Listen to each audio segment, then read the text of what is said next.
New age की आपने बात की, 2025 आने वाला है।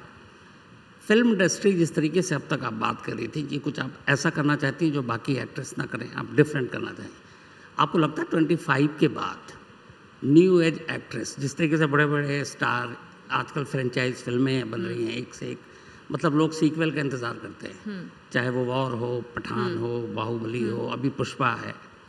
आप शायद पहली फीमेल एक्ट्रेस है जिनकी फ्रेंचाइज सीक्वल 2 लगातार बैक टू बैक आई, हसीन दिलरुबा एंड फिर आई दिलरुबा। तो तापसी पन्नू की और कौन सी ऐसी फिल्में हो सकती हैं जो फ्रेंचाइज के लिए हम सोच सकते हैं कि इस पे हो सकता है? एक्चुअली ये वाला क्वेश्चन मुझे काफ़ी लोगों ने इसका आंसर बताया है काफ़ी साल, इतने साल जब होता था अच्छा आपका इस पिक्चर का पार्ट 2, इनफैक्ट जब पिंक आई थी उस टाइम पे भी लोगों ने बोला था पिंक का पार्ट 2 करते हैं। मैंने कहा जस्ट बिकॉज पार्ट 2 फैशन में है, पिंक जैसी पिक्चर तो मुझे लगता है कि शायद पार्ट 2 उसको एक्सटेंड करना ही नहीं चाहिए, या आई होप इस तरह के मुद्दे और ना हो डिस्कस करने को। बट हाँ, मेरी कुछ पिक्चरें हैं जिनका पार्ट 2 बन सकता है। मैं काफ़ी टाइम जनता से ही पूछती रहती हूँ ये बात। बदला का काफ़ी लोग पार्ट 2 एक्सपेक्ट करते हैं क्योंकि उसका जिस तरीके से अंत हुआ था, उस पिक्चर का पार्ट 2 एक्सपेक्टेड लगता है लोगों को। सुजॉय और मैं काफ़ी बात भी करते हैं। अब देखते हैं वो कब उनके दिमाग में आइडिया पाता है। मेरी एक पिक्चर है मुल्क, वो जो कि एक कंट्री के प्रति आपके देश के प्रति आपका प्यार जो है वो दिखाने का तरीका था। तो हमारे कंट्री के प्रति हमारा प्यार जो दिखाने का तरीका एक वो मुद्दा था क्योंकि उस पिक्चर में ये बात हुई थी कि आप जिससे प्यार करते हैं उसी से आप कंप्लेन कर सकते हैं, जिससे आप प्यार नहीं करते हैं वो सही कर रहा है कि गलत, क्या ही फ़र्क पड़ता है। तो इस तरीके से as Anubhav sir rightly says, it's a love letter to the country, so there can be multiple love letters written. That's also one kind of a film. I honestly feel थप्पड़ दोबारा उसका पार्ट 2 नहीं बनना चाहिए। वो ऐसी पिक्चर है जो आई होप आगे और इसके एक्सट्रीम सर्कमस्टांसेस पार्ट 2 में बढ़कर ना ही हो, ऐसी नौबत दिखाने की तो बेटर है। हसीन दिलरुबा का तो नेक्स्ट पार्ट एक्सपेक्टेड ही है कि वो आएगी। एक और पिक्चर है गांधारी जो मैं स्टार्ट कर रही हूँ, वो एक्शन थ्रिलर है। ये भी ऑनेस्टली इसी चीज़ को दिमाग में रख के बनाई जा रही है कि ये इसमें पोटेंशियल है आगे कंटिन्यू होने का, बट होगी कि नहीं ऑनेस्टली ये उस पर डिपेंड करता है आपकी पिक्चर कितनी चलती है।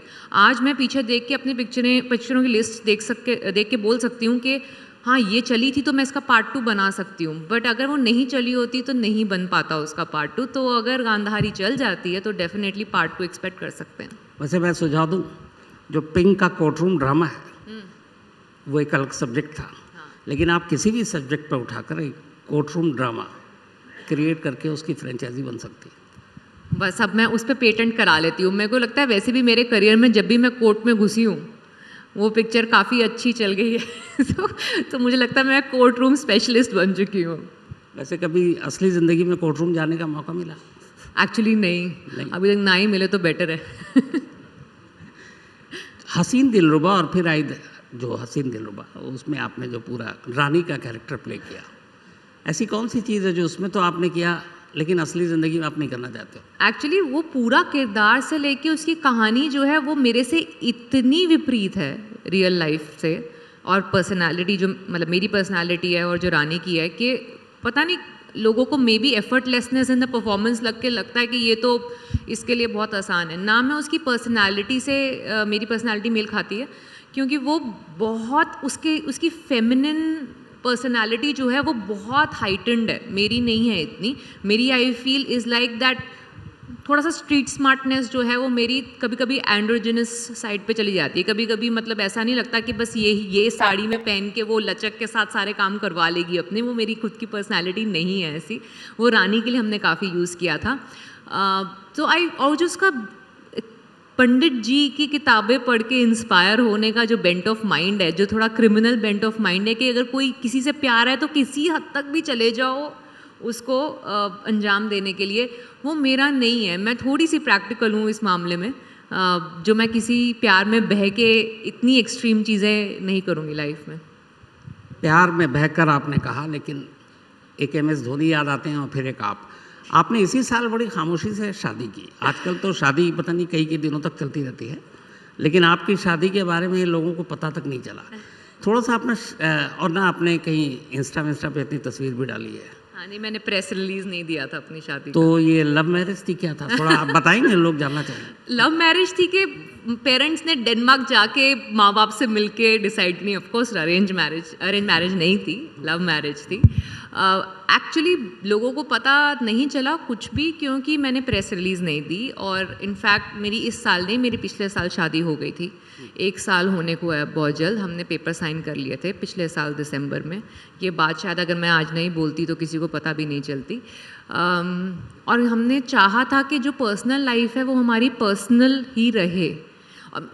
मेरे को लगता है जब मैं अपनी पर्सनल लाइफ, मैंने देखा इनफैक्ट अपने कलीग्स के साथ, जब पर्सनल लाइफ इतनी एक्सपोज हो जाती है आपकी प्रोफेशनल लाइफ में, तो दोनों पे असर होने लग जाता है, जो कि अच्छा नहीं होता हर समय। आपकी प्रोफेशनल लाइफ्स के हाइज़ एंड लोज़ का जो क्रेडिट है वो आपके पर्सनल लाइफ को मिलने लग जाता है, और आपकी पर्सनल लाइफ जो है इफ़ेक्ट होने लग जाती है। तो मुझे हमेशा इसमें बहुत एक सॉलिड लाइन बना के रखनी थी कि मेरी पर्सनल लाइफ हमेशा पर्सनल रहेगी, प्रोफेशनल हमेशा प्रोफेशनल रहेगी।